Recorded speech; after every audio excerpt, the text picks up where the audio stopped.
Assalamualaikum warahmatullahi wabarakatuh. Perkenalkan, nama saya Anggi Putri Dinanti.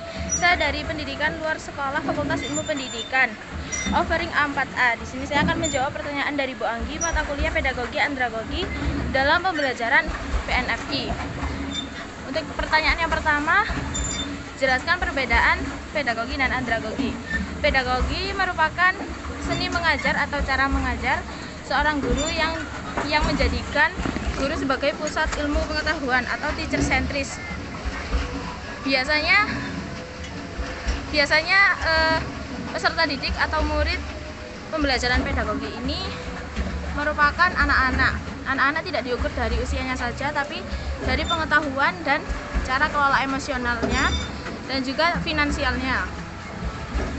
Dan andragogi merupakan cara mengajar atau seni mengajar yang tidak berpusat pada guru saja, tetapi menjadikan peserta didik sebagai pusat pembelajaran, lebih mengedepankan pengalaman peserta didik daripada materi yang diberikan oleh pendidiknya. Kemudian untuk peserta didik andragogi itu merupakan orang dewasa.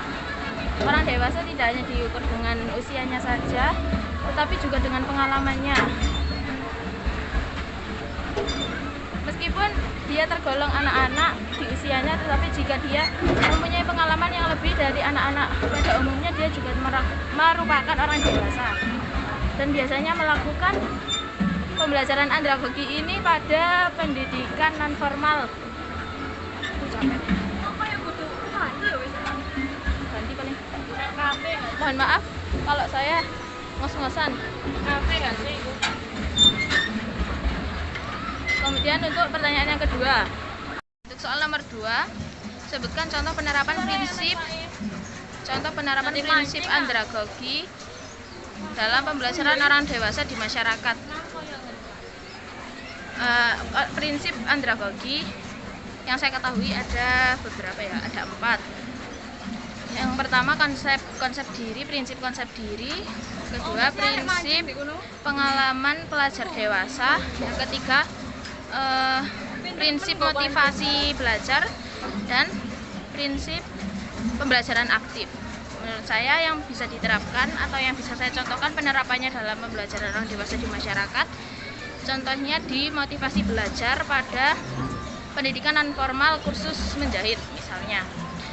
Di pendidikan non formal kursus menjahit, tentunya setiap peserta didiknya sudah memiliki motivasi belajar masing-masing. Tidak akan ada peserta didik yang harus dioprak-oprak bahasa Indonesianya apa? Dioprak-oprak, maksudnya digembleng untuk terus-terusan belajar dan mengerjakan tugasnya. Tidak perlu seperti itu, karena setiap peserta didiknya sudah dewasa dan memiliki motivasi belajarnya masing-masing, tanpa harus kita sebagai pendidik ingatkan dan juga perintah terus-menerus. Itu saja yang bisa saya sampaikan untuk soal nomor 2. Untuk yang selanjutnya, nomor 3, skill apa saja yang harus dimiliki seorang fasilitator untuk pembelajaran orang dewasa? Skill yang pertama yaitu bertanya dengan memancing pertanyaan kepada peserta didik. Dengan bertanya kepada peserta didik, seorang fasilitator Untuk yang ketiga, pertanyaannya yaitu apa saja skill yang harus dimiliki oleh fasilitator dalam pembelajaran orang dewasa? Yang pertama yaitu bertanya. Fasilitator harus memiliki skill bertanya dan memancing pertanyaan dari peserta didik untuk memancing dan mengungkapkan pengalaman mereka, pengalaman peserta didiknya. Kemudian yang kedua yaitu mendengarkan aktif. Mendengarkan aktif karena fasilitator tidak hanya menjelaskan saja dan memancing pertanyaan, tapi juga harus mendengarkan pengalaman yang diungkapkan oleh peserta didiknya, karena peserta didiknya merupakan orang dewasa yang mempunyai pengalaman lebih banyak. Kemudian yang ketiga yaitu komunikasi. Seorang fasilitator harus mampu berkomunikasi dengan aktif dan dengan lancar tanpa terbata-bata, karena berkomunikasi dengan orang dewasa sebagai peserta didiknya.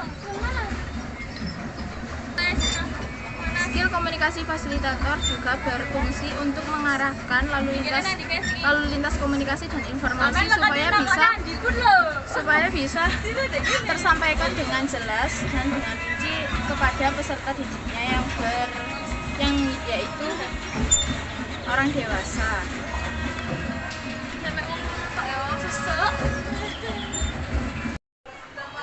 Untuk pertanyaan nomor 4, berikan contoh teknik fasilitasi dan metode yang digunakan untuk pembelajaran di masyarakat. Teknik fasilitasi diskusi dalam kelompok dapat digunakan dalam pembelajaran di masyarakat, contohnya pada pendidikan parenting untuk orang tua, baik yang sudah memiliki anak maupun yang belum memiliki anak. Metode yang digunakan yaitu bisa menggunakan metode brainstorming ataupun metode diskusi. Dengan metode diskusi, seorang pendidik bisa memancing pertanyaan atau pengalaman-pengalaman yang bisa diberikan peserta didik atau orang tua yang mengikuti parenting kepada peserta didik yang lain, dan juga pendidik tersebut.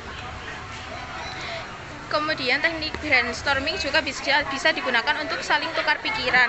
Contohnya seperti orang tua yang sudah memiliki anak bisa memberikan pengalamannya ketika anak tersebut memiliki masalah atau masalah dalam parentingnya. Kemudian orang tua yang belum memiliki anak bisa menjadikan pengalaman orang tersebut sebagai guru bagi dirinya. Terima kasih. Sekian yang dapat saya sampaikan. Mohon maaf apabila pengerjaan UAS saya ini terlalu tidak terkonsep dan